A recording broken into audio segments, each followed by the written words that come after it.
Donald Trump pulled off the biggest political upset in American history. Early this morning, defying the pundits, the pollsters, and the odds. A businessman from New York who'd never run for political office in his life soundly defeated a Washington insider and will become our 45th president of the United States. Stunned Democrats are wondering what went wrong, how an all but certain victory for Hillary Clinton turned into a decisive loss. President-elect Trump said he will represent them and all Americans as he made an appeal for the country to unite. Now it's time for America to bind the wounds of division. Have to get together. To all Republicans and Democrats and independents across this nation, I say it is time for us to come together as one united people. I pledge to every citizen of our land that I will be president for all Americans, and this is so important to me. For those who have chosen not to support me in the past, of which there were a few people, I'm reaching out to you for your guidance and your help so that we can work together and unify our great country. No dream is too big, no challenge is too great. Nothing we want for our future is beyond our reach. America will no longer settle for anything less than the best. Hillary Clinton was gracious to Mr. Trump in her public concession speech this afternoon, and he offered these nice words about her as well. I've just received a call from Secretary Clinton.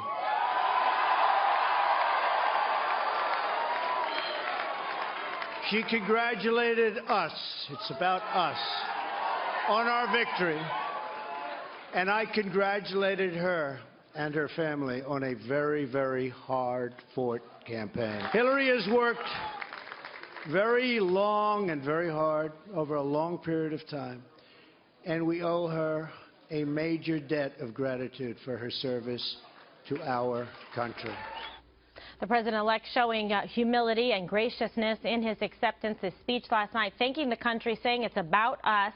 And a lot of people on both sides, Eric, found this to be a very good speech, that it hit the right tone, that it was encouraging, and then we also found out that President Obama had phoned him as well. Yeah. Before I jump into that, can I just say, something that was weighing on me all night. I honestly believe, and I think it would have been extraordinary to have a woman in the White House, and I do hope we do have a woman in the White House in my lifetime, and I honestly think we will have a woman in the White House in my lifetime. But I think this election was about an establishment candidate versus an outsider.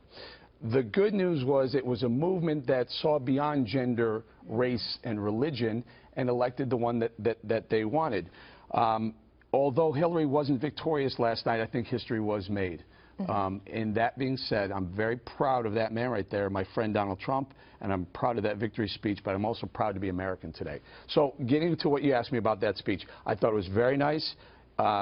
He came out and he said, let's unite this country. Some of the things that we talked about, what he should do in the event he wins, and he did. And getting to, we're going to talk about how he won, what went down with his winning. Let's do this. Let's just do a little bit on reaction to the speech, and then let's get into some of the, background of it, what happened last night. Dana, you had said that you thought something that he said was important there when he talked about reaching out and trying to work with others. So because he was the outsider candidate, and one of the things that he was able to do, and I won't get too much in the weeds in it, is he took the Democrats' base, so white working class voters that had been with the Democrats since the New Deal, and he put them into the Republican column. That is a base widening, big tent achievement that no other Republican has been able to do. He's able to do that. Now, he also got 90% of the Republicans to vote for him. They came home for him in a big way in those last 2 weeks. He knows, and he knows who they are, and he's got probably a list of them, that there were many who were like, I'm not going to be able to get there. So what I thought he did in that, when he said, I'm reaching out to you in particular, and I'm asking you to help me be as good a president as I can be. And I thought, wow, that is like a presidential, pitch-perfect type of tone, not just talking about all Americans, but in particular talking about people who are his agitators on his right. And that was some of the advice that you've given on previous shows of what he I don't think I was the only one, but there you go. Well, it's good advice, and it worked well. Everybody seemed to like it. So if you were going to poll test that, although it seems like it was something that worked for everyone. No, that's canceled. All right, Greg, what were your thoughts on the speech? Well, first of all, who would have thought that Hillary's first 3 a.m. call would be to Trump? Yep. That's from her. I know, and I have to point out that she wouldn't show up last night. I know people get upset when you bring this up, that she wouldn't show up to support her own or comfort her supporters. I mean, she stayed home just like the Democrats did. Yep. And it was, to me, I thought that was fitting, and I don't think she needed all that time to prepare. I don't know, that bugged me. I think, you know, in general, Donald Trump, I call him the first BS president because he called BS on every accepted liberal assumption. I mean, it was stuff that every previous candidate had to dance around, whether it's identity politics, anti-Americanism, which is seen as a cool thing on campus, anti-law enforcement, climate change hysteria. Remember that time, it was Jorge Ramos questioned him on the use of anchor babies, and Donald Trump said, I don't care, I'm still using it. That was like the end of a Republican tendency to bow down to PC rhetoric and PC fear. And I think that you talk about bashing the glass ceiling. He bashed the PC ceiling. And what's amazing is I don't think you can go back after that. I think now you can say things, sometimes you shouldn't say things, but there are things you can now say that you can question the liberal assumptions that you couldn't question before, and for that, we should all be grateful, including liberals. Yes, and he created essentially a safe questioning zone for you, Greg. So now you can behave in the weird way that you like with no problem. I was always this way. I know, but now it's okay. Now it's acceptable. He stole my stick. Exactly. All right, Juan, so, you know, we're all here late last night. You and Dana were on late. You know, the numbers coming in. This went, you know, for a long time to try to figure out who was going to win, but it was looking like, wow, this is going to go in his direction at a certain point. Just some of your thoughts and feelings about this and about the speech in particular. Well, I like the part of the speech where he talked about there will no longer be any forgotten men and women. I really thought that was terrific, and he seemed to suggest he's all about unity and healing. And I need some unity and healing. In fact, I should have asked you guys for a resuscitation tent this morning, because I tell you, not only was it staying up late, Kimberly, it was that I was depleted, discouraged by this result. Greg makes fun of it, but I think fear is very real in lots of communities about this guy. This guy's a bully. This guy is a misogynist. This guy's a racist. I don't like it. But Juan, this is a mirror feeling of how many people felt in 2008. It's people take these elections personally. So when they looked at President Obama winning, they felt like, oh, he's not my guy. The world is going to come to. I remember in '92, I felt that way when Bill Clinton was elected, and I thought the world was going to end. You know what it is? America is like children in a divorce. So for 8 years, you go to your mother, which is the Democrats, and then you get 8 years with the Republicans, which is your dad. It's this constant... But here's the thing, Greg.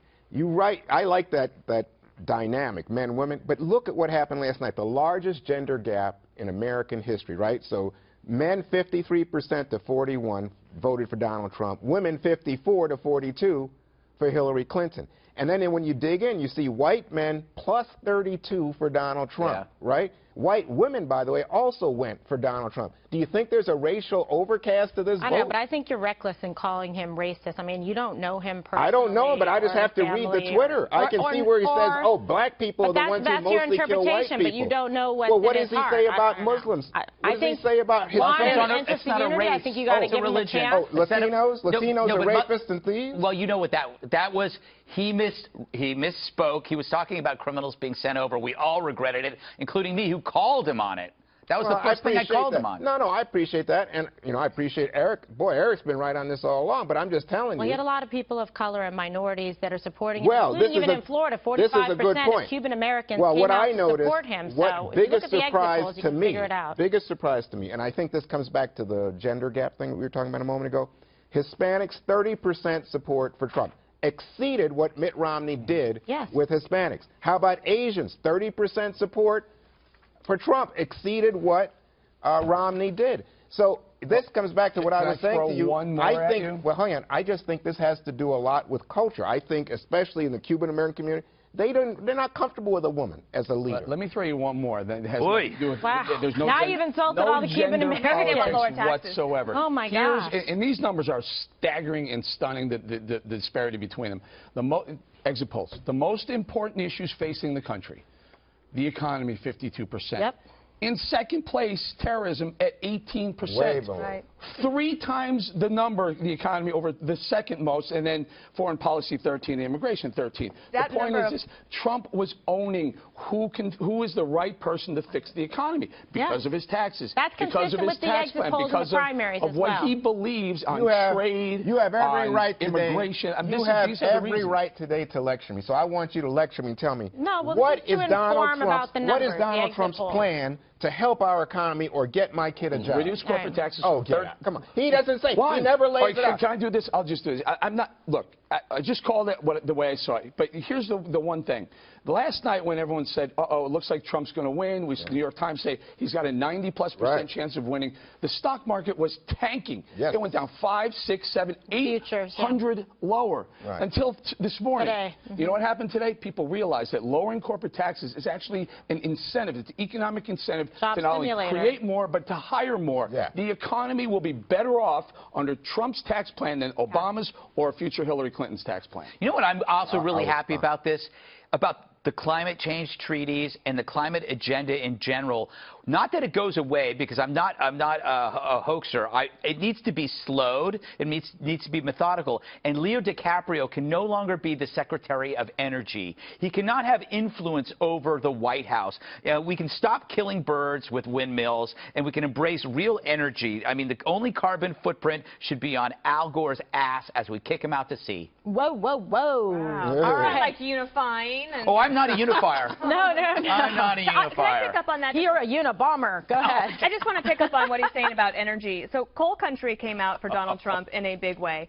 Early on in this campaign, Hillary Clinton on the trail said she wanted to put the coal miners out of business. And they heard that loud and clear. So when I was talking about that white working class that had been the Democratic base, now they're in the Republican tent with Donald Trump, and I think he'll be able to hold them if he can advance some policies that will help them get some energy flowing again. I don't know if the coal jobs are going to be able to come back right away. What I will say is the bureaucracy is lying in wait. And I know this especially to be true at like Department of Energy and the EPA and the State Department that all work on climate treaties. This is an industry for these groups. They have meetings to plan meetings to plan meetings, and you could go to a climate conference every week as a part of the government, and the bureaucracy will try so hard to slow everything down. They'll just say, they will wait him out, and every day they're going to have to deal with things in the New York Times. When I worked at the White House Council on Environmental Quality, every day we were dealing with that because it is so counter to what accepted wisdom is. Yeah. And I do think that there's just a responsible way to deal with climate change in a more like reasonable, gradual approach than what we were trying to promise to the world. Well, you said you don't know if they're going to be able to bring back coal jobs. I don't see how that happens. I'm curious. This is why I was asking Eric about economic Clean plans. coal. You see there's a way to do it? Well, clean coal, I think that technologies are advancing, and I think that America is the place to do innovation because if you look what happened in New Delhi this past week, where it's not about climate change so much there, it's smog, and, and it's the particles that are being burned because of coal and new clean coal technologies. That innovation, that kind of thing happens right here in America. Well, that's because cap and trade. No, because there's 2 ways of going about cleaning the environment. There's the penalizing way. So if you emit, you're penalized, and sometimes you have to shut down factories. Or the incentivized way. Hey, you know what? You turn your dirty coal into clean coal, and we'll pay you to do that. Well, that's far cheaper. Yeah, keep more of your own money. Tax credits. Far cheaper to do that, and far more business friendly to do that. But for some reason, the left always like this. If you emit, we're going to smack you with fees and fines. And that the bureaucracy is. They'll be able to deal with it, and they'll have political appointees that are in there to try to advance Donald Trump's agenda. But I'm just telling you that, remember that 25% of government employees said that they would quit if Donald Trump would become president. I actually think that helped Donald Trump. Yeah, because that's called shrinking government. You don't have to pay too much to drain the swamp. They self-drain. Drain yourself. Self-draining. But Tawan, liberals are flipping out over Trump, but you got to ask why.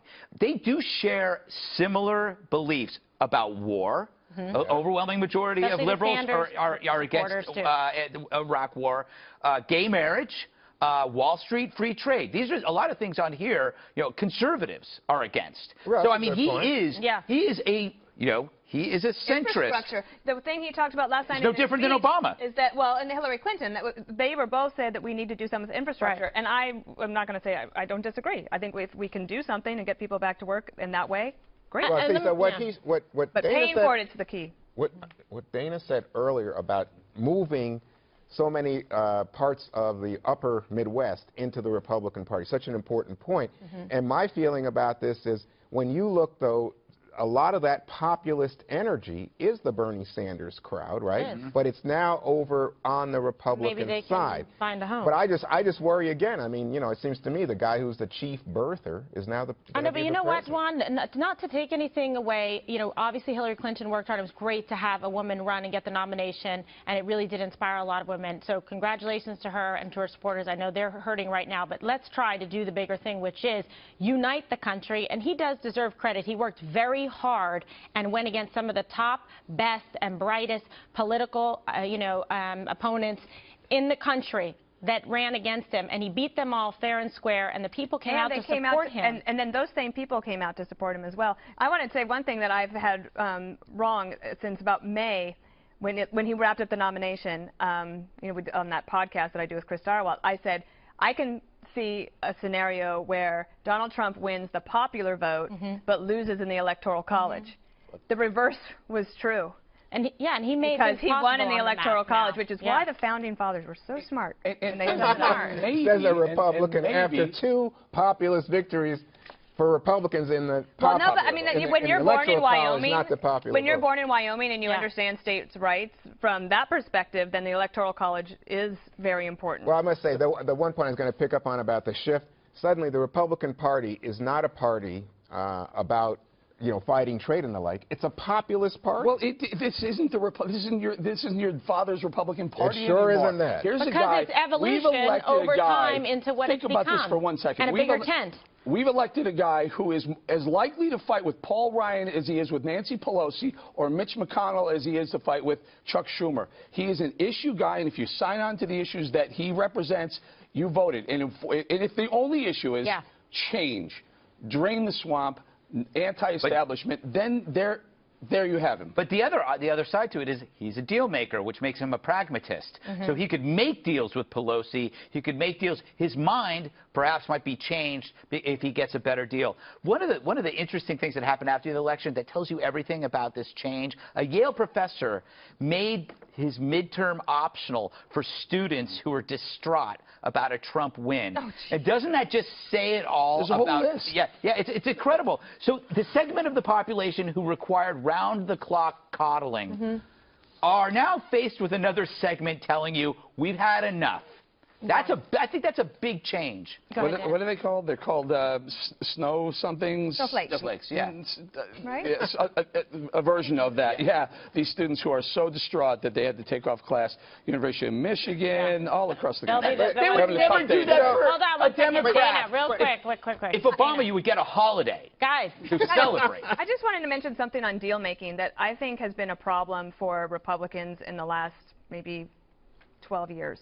And that is that coming to the table to have a discussion and a compromise has often been seen as even a traitorous act, even getting to the table. Yeah. And a lot of that has been driven by some in the media.